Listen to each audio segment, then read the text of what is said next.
is all about the old Negro spiritual. Not that I don't like old Negro spirituals. I listen to them, but there's also a modern way of understanding Black. Is there any water? Oh shit! Look at that. 200 years ago, that most people haven't been accustomed to. They've only heard, well, you know, the basic narrative. Sure. So I tried to do that. So Sure. Now you've coined this term Afro Frontier, and it's been interesting because as we titled the song, which I actually think there's another song with the same title that I saw on Spotify one time. yeah, it's electro, and Yes. yeah, I talked to the dude too. But anyway, go ahead. Yeah. And so what I find interesting about it is because now with you have this global recognizing of like Afro beat music.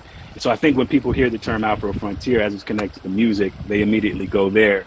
Obviously, I heard of the term, and I didn't realize that you were actually the one that coined the term initially, because I think I've heard it thrown out either somewhere online or through a documentary of some sort.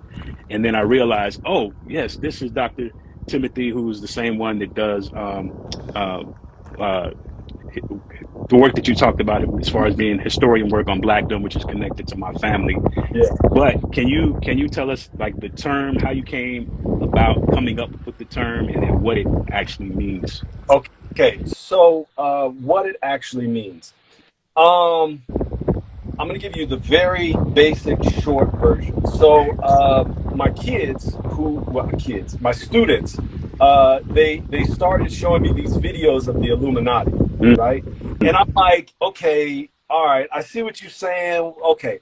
So I then took the idea of Illuminati, and then I placed that in the history of your family and Blackdom and that kind of thing. And I saw that they created an Illuminati.